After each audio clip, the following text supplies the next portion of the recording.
नमस्कार दोस्तों, आखिरकार जिस बात का डर था वही हुआ। महाकुंभ मेले में भगदड़ मच चुकी है और 40 लोगों की अब तक मौत हो चुकी है, 70 से ज्यादा लोग घायल हैं। ये जो मौनी अमावस्या की रात गुजरी है, इस रात को ये भगदड़ मची है। ऐसा लगता है मौनी अमावस्या की रात खूनी अमावस्या की रात बन गई है। इसका जिम्मेदार कौन है? मैं हूं इसका जिम्मेदार, आप हो इसके जिम्मेदार, हमारा शासन प्रशासन कौन इसका जिम्मेदार है? और मैं तो बार बार ये कहता हूं कि हम कुछ सीखते नहीं हैं, हम बिल्कुल भी पुरानी घटनाओं से कुछ भी नहीं सीखते हैं। भगदड़ मचना आम बात है। मैं आपको बता देता हूं, आजादी के बाद पहली बार प्रयागराज में कुंभ मेले का आयोजन होता है 1954 में, और मौनी अमावस्या की रात को 3 फरवरी 1954 को, यानी मौनी अमावस्या की रात को 800 लोगों की मौत हो जाती है भगदड़ की वजह से।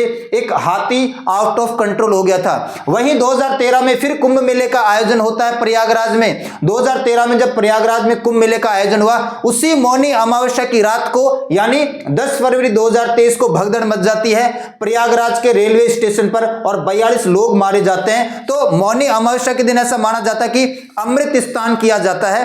अमृत स्नान यानी देवताओं के तुल्य स्नान उसको माना जाता है, और बहुत सारे लोग वहां पर डुबकी लगाते हैं। मौनी अमावस्या के दिन 1954 में भी 3 फरवरी को भी ऐसा हुआ था प्रयागराज में, और 10 फरवरी 2013 को भी मौनी अमावस्या के दिन ऐसा हुआ। और अब फिर एक बार ऐसा देखने को मिला। 40 लोग तो अब तक मारे जा चुके हैं, बाकी कितने लोग और मरने की पुष्टि हो सकती है उसका भी कयास नहीं लगाए जा रहे हैं, संख्या बढ़ सकती है। महाकुंभ 144 साल बाद आया है। नॉर्मल हर 12 साल में क्या भरता है? कुंभ मेला भरता है। अलग अलग स्थानों पर 4 अलग अलग स्थान है, लेकिन ये जो महाकुंभ है ये 144 साल बाद देखने को मिला है। पिछली बार 1881 में महाकुंभ मेले का आयोजन किया गया था, और 144 साल बाद 2025 में महाकुंभ मेले का आयोजन किया गया है। जब सूर्य, चंद्रमा और बृहस्पति का संयोग होता है तब ऐसी घटनाएं बनती है। 13 जनवरी से महाकुंभ मेले का आगाज है और 26 फरवरी तक लगभग 45 दिन ये भरेगा। और महाकुंभ यानी कुंभ मेले की जब हम बात करते हैं तो दुनिया का सबसे बड़ा धार्मिक समागम है, दुनिया का सबसे बड़ा धार्मिक रूप से सबसे बड़ा ये जमघट है। सबसे ज्यादा लोग धार्मिक रूप से किसी मेले में इकट्ठे होते हैं, इसको हम कुंभ मेला, या ये जो चल रहा है 2025 में महाकुंभ मेला है, और 40 करोड़ लोग आएंगे और स्नान करके जाएंगे, यानी गंगा जी में संगम में डुबकी लगा के जाएंगे। हर दिन लगभग करोड़ों लोग यहां पर पहुंच रहे हैं। मैं आपको थोड़ा 1 मिनट में ही बता देता हूं कि भाई हम ये जो कुंभ मेला है 4 स्थानों पर क्यों बढ़ता है, इसके पीछे की क्या कहानी है। तो मैं आपको बता देता हूं, ऋषि दुर्वासा के श्राप से देवताओं की शक्तियां कम हो गई हैं, दानव थोड़े ज्यादा मजबूत हो गए हैं, और देवता फिर दानवों के आगे आगे भाग रहे हैं। तो देवता लोग सारे के सारे विष्णु भगवान के पास पहुंच गए। भगवान विष्णु से कहा कि हम कमजोर हो गए हैं, और राक्षस या दानव जब भी आते हैं हमें हरा के चले जाते हैं। विष्णु भगवान ने कहा कि भाई क्षीर सागर का मंथन करो, उसमें से अमृत निकलेगा, उसके बाद में अमृत पीने के बाद तुम्हारी शक्ति वापस से बढ़ जाएगी। तो ये जो आपको दिखाई दे रहा है ये क्या है? क्षीर सागर है, जहां पर भगवान विष्णु विराजमान होते हैं। मथने के रूप में मद्राचल पर्वत को लाया गया।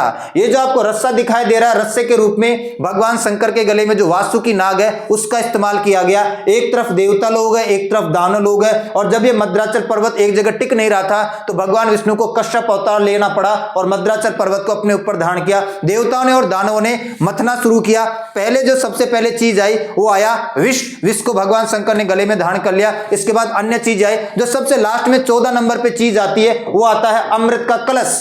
भगवान धन्वंतरी अमृत का कलश लेकर आते हैं। इस अमृत के कलश को इंद्र का पुत्र जयंत लेकर उड़ जाता है। जयंत के पीछे सारे के सारे राक्षस लग जाते हैं, और सारे के सारे राक्षस जयंत को पकड़ लेते हैं, और उसके बाद में सारे के सारे देवता भी पहुंच जाते हैं। 12 दिनों तक देवताओं और दानवों के बीच में लड़ाई होती है अमृत कलश को लेकर। 12 दिनों तक लगातार देवता और दानवों के बीच में लड़ाई होती है, और इन 12 दिनों की लड़ाई में 4 महत्वपूर्ण स्थानों पर अमृत की बूंदें जाके गिरती है, और वो 4 महत्वपूर्ण स्थान आपके सामने है: हरिद्वार, प्रयागराज, उज्जैन और नासिक। हरिद्वार कौन सी नदी के किनारे है? गंगा नदी के किनारे। प्रयागराज पे तो आपको पता है कि तीनों नदियों का संगम है, गंगा, जमुना, सरस्वती। उज्जैन कौन सी नदी के किनारे है? शिप्रा नदी के किनारे। और नासिक कौन सी नदी के किनारे है? गोदावरी नदी के किनारे। तो 12 दिन तक देवता और दानवों के बीच में अमृत कलश को लेकर जो लड़ाई चली, वो 12 दिन मनुष्यों के लिए 12 साल के बराबर हो गए। वो 12 दिन उनके थे और मनुष्यों के लिए 12 साल के बराबर है। और 12 साल में, प्रत्येक 12 साल में एक बार उस स्थान पर कुंभ का आयोजन होता है। बारी बारी 3-3 साल साल के अंतराल में इनका आगे बढ़ता रहता है। जैसे प्रयागराज में 13 में भरा था, फिर उज्जैन में 16 में, उसके बाद नासिक में 19 में, उसके बाद हरिद्वार में 22 में और फिर 2025 में प्रयागराज में। तो उस पर्टिकुलर स्थान का नंबर 12 साल में एक बार आता है। इन जगहों पर 3-3 साल के अंतराल में मेला भरता रहता है और एक स्थान का जो आता है नंबर वो 12 साल में एक बार आता है। इसलिए कहा जाता है कि 12 साल में एक बार कुंभ मेला भरता है, यानी उस स्थान का नंबर वापस से रिपीट 12 साल में एक बार होता है। और 12 साल में कुंभ मेले का आयोजन होता है इस स्थान पर, और 12 बार जब ये लगातार होता है तो बन जाते हैं 144 साल। 144 बार ये जो भर रहा है ना, ये महाकुंभ है और बहुत ही पवित्र माना जाता है। और मॉडर्न टाइम पे ये माना जाता है, ये तो मैं आपको प्राचीन टाइम की कहानी सुना रहा था कि भाई क्यों इन 4 स्थानों पर कुंभ मेला भरता है। वर्तमान टाइम में ये जो कुंभ मेले भरते हैं, इनको संगठित करने का जो सही काम किया है वो आदि शंकराचार्य ने किया था 8वीं शताब्दी में। आदि शंकराचार्य ने 4 महत्वपूर्ण मठों की स्थापना भी करवाई थी। उत्तर में ज्योतिर्मठ बनवाया था, आपको पता है कहां पर, हरिद्वार में। इधर जो पश्चिम दिशा है वहां पर द्वारका में शारदा मठ का आयोजन करवाया। नीचे दक्षिण में रामेश्वरम में श्रृंगेरी मठ का निर्माण करवाया और इधर पूर्व में पुरी में, उड़ीसा में जो पुरी है वहां पर गोवर्धन मठ का निर्माण करवाया। इन मठों में मठाधीश बनाए जाते हैं, शंकराचार्य बनाए जाते हैं। इनका काम है शिक्षा देना, दीक्षा देना, धर्म की रक्षा करना और जो भी यजुर्वेद, सामवेद, ऋग्वेद वगैरह जितने भी हमारे वेद, पुराण, उपनिषद है उनकी शिक्षा जनरेशन टू जनरेशन आगे पहुंचाना इन मठों के जो शंकराचार्य बनते हैं उनका काम होता है। तो 4 महत्वपूर्ण मठों की भी स्थापना आदि शंकराचार्य ने 8वीं शताब्दी में करवाई थी। और मैं आपको बताता हूं, ये जो आपको पुल दिखाई दे रहा है ना, इनको कहते हैं पुल, और ये है फ्लोटिंग पुल। ये पानी के ऊपर तैर सकते हैं आराम से। 30 से भी ज्यादा फ्लोटिंग पुल इस महाकुंभ के अंदर बनाए गए हैं। और आपको ये पता होना चाहिए कि ये जो मौनी अमावस्या की रात है, इस रात लगभग 9 से 10 करोड़ लोग प्रयागराज में एक साथ इकट्ठे थे। और मौनी अमावस्या के दिन अमृत स्नान किया जाता है, यानी देवताओं के तुल्य ये स्नान माना जाता है। सारे के सारे पाप धुल जाएंगे। अगर आप पाप नहीं करते हैं तो आप कहीं पर भी नहा लो, आपके सारे पाप धुल जाएंगे। लेकिन यदि आप पाप करते हैं कोई भी, उसके बाद भी आप अगर गंगा जी में डुबकी लगा लोगे तो भी आपके पाप तो धुलने वाले नहीं हैं। तो 9 से 10 करोड़ लोग प्रयागराज में इकट्ठे थे मौनी अमावस्या की रात को। ये भगदड़ मस्ती है और दृश्य आपके सामने है। 40 लोगों की मौत हो चुकी है। 40 लोगों की मौत हो चुकी है और बाकायदा मैं आपको यहां पर प्रूफ के साथ बताऊंगा कि 40 लोगों की मौत कैसे हो चुकी है। लोग तो मना कर रहे हैं कि कोई भगदड़ नहीं मची है, कुछ ही मौत नहीं, कोई भी लोग नहीं मरे हैं, लेकिन मैं आपको यहां पर बाकायदा सबूत पेश करूंगा। अब यहां पर आप देखो, यहां पर ये सेंट्रल हॉस्पिटल है प्रयागराज का, और यहां पर आप 100 गिन लो। यहां पर आप 11-12 100 गिन सकते हैं। ये मरे हुए लोग सेंट्रल हॉस्पिटल में पड़े हुए हैं। ये आपके सामने शव है। और यहां पर अगर आप ध्यान से देखोगे ना, एक बॉडी रखी जा रही है एम्बुलेंस के अंदर और इसका नंबर है 39। यहां देखो, दोनों जगह से मैंने इमेज ली है। 39 नंबर इस शव की बॉडी का है। यानी कहने का मतलब क्या है कि 39-40 लोगों की डेथ हो चुकी है, तभी तो 1 से लेकर 39 तक नंबर चढ़ा होगा। तो ऐसा दैनिक भास्कर के द्वारा रिपोर्ट किया गया कि लगभग 40 लोगों की मौत हो चुकी है और लोग मर सकते हैं जो घायल हैं, और 70 से ज्यादा लोग घायल हैं।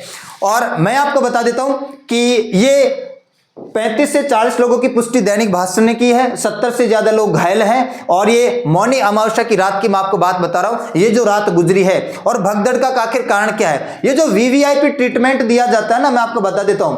45 दिन तक महाकुंभ चलेगा तो 45 घाट बनाए गए हैं। 45 घाट स्नान करने के लिए। इसमें से बहुत सारे घाट हैं वो वीवीआईपी लोगों के लिए बनाए गए। वहां पर आम जनता को भेजा नहीं जाता, जाने नहीं दिया जाता है। तो बड़े पैमाने पर फिर अन्य घाटों पर भीड़ लग जाती है। और मौनी अमावस्या के दिन तो अमृत स्थान था।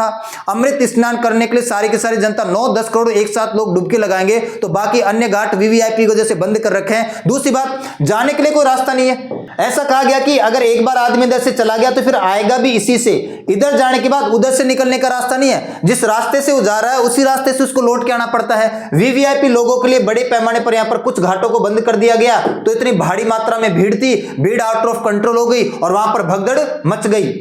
और मुझे तो बड़ा फनी ये लगा, यहां पर अपनी जो राष्ट्रपति है वो शोक व्यक्त कर चुकी है कि जो लोग मरे हैं इस भगदड़ के अंदर, भगवान उनकी आत्मा को शांति दे। प्रधानमंत्री देश के इसका दुख व्यक्त कर चुके हैं, राष्ट्रपति दुख व्यक्त कर चुकी है, प्रधानमंत्री दुख व्यक्त कर चुकी है। और ये जो एसएसपी हैं प्रयागराज के जो एसएसपी है राजेश द्विवेदी ये कहते हैं कि कोई भगदड़ नहीं मची है, हल्की फुल्की भगदड़ मची है, आपको घबराने की कोई जरूरत नहीं है, भगदड़ काफी अच्छी मची है। ये जो दृश्य आपके सामने दिखाई दे रहे हैं ये कोई नॉर्मल दृश्य नहीं है, ये वो दृश्य है जो आपको ये बताते हैं कि भगदड़ इतनी खतरनाक थी कि 40 लोग तो मर गए हैं और 70 से ज्यादा लोग घायल हैं। तो इसका जिम्मेदार कौन है? इसका जिम्मेदार शासन भी है, इसके जिम्मेदार प्रशासन भी है, इसके जिम्मेदार हम और आप लोग भी हैं। इतने बड़े पैमाने पर इकट्ठे हो जाते हैं। मैं किसी की धार्मिक भावनाओं को ठेस नहीं पहुंचा रहा, मेरा खुद का धार्मिक रूप से बहुत ही ज्यादा लगाव है, लेकिन फिर भी हमें समझना पड़ेगा कि हर बार भगदड़ मचती है।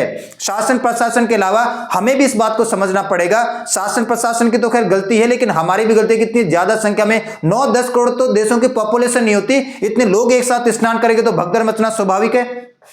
और इसके बाद में यह डिसीजन लिया गया है, 8 एंट्री पॉइंट को बंद कर दिया गया है। भदोही में 20 किलोमीटर लंबा जाम है, त्रिकुट बॉर्डर पर 10 किलोमीटर लंबा जाम है, कौशाम्बी, फतेहपुर, प्रतापगढ़, जौनपुर, मिर्जापुर बॉर्डर, ये सारे के सारे बॉर्डर सील कर दिए गए हैं, क्लोज कर दिए गए हैं। तो यदि आप इन 2-4 दिनों में जाना चाह रहे हैं तो आपको वहां पर नहीं जाना चाहिए, क्योंकि 2-4 दिन रुक जाओ, उसके बाद फिर आराम से चले जाना। अब तो अमृत स्नान हो भी चुका है।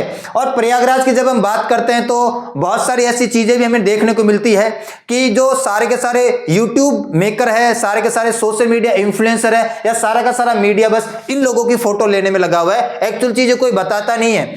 ये आपको पता है मोनालिसा है, आपसे एग्जाम में पूछा जाएगा कि मोनालिसा की आंखें किससे मैच करती है। ये आपको पता है IITN बाबा है, ये आपको पता है नाखून वाले बाबा है, ये आपको पता है कांटे वाले बाबा, नाखून वाले बाबा, मोनालिसा, IITN बाबा।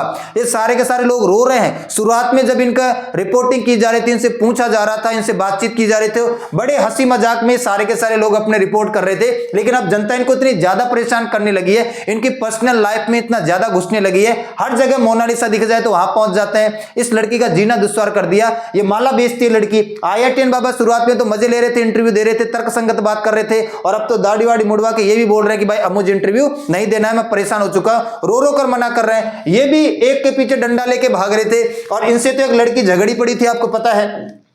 और प्रयागराज में क्या दृश्य देखने को मिले, ये है हर्षा रिछारिया जो कि एक मॉडल हुआ करती थी और अब ये साध्वी बन चुकी है। इनको टैग दिया जाता है मोस्ट ब्यूटीफुल साध्वी ऑफ महाकुंभ मेला। महाकुंभ मेले के अंदर सबसे ज्यादा सुंदर साध्वी है ये, और कैलाशानंद महाराज से आशीर्वाद ले रही है, ये आपको पता है। ये भी बड़ी ट्रोल हो रही है, और ये भी महाकुंभ को छोड़कर जाने की बात कर रही है कि मुझे परेशान कर दिया, क्यों किसी की पर्सनल लाइफ में इतना इंटरफेयर कर रहे हो, क्यों अंदर घुस रहे हो, चुपचाप जाओ महाकुंभ में नहा के आ जाओ। ये जो सोशल मीडिया वाले लोग हैं, हर किसी के पास मोबाइल, हर किसी के पास कैमरा है ना, नहाने कम जाते हैं, बाकी की फालतू बकवास करने के लिए वहां पर ज्यादा जाएंगे लोग, इस वजह से ऐसा देखने को मिलता है। और मुझे सबसे जो बेकार लगा वो ये लगा, ममता कुलकर्णी जानी मानी फिल्म अभिनेत्री, महामंडलेश्वर बना दिया इसको, किन्नर अखाड़े के द्वारा इनको महामंडलेश्वर बना दिया। महामंडलेश्वर की पैरों की धूल नहीं है ये एक अभिनेत्री, इसको क्या पता सन्यास क्या होता है, इसको क्या पता यजुर्वेद, सामवेद, अथर्ववेद क्या होता है, वेद पुराण क्या होते हैं, शिक्षा दीक्षा क्या होती है, सामाजिक व्यवस्था क्या होती है, कुछ नहीं आता पता।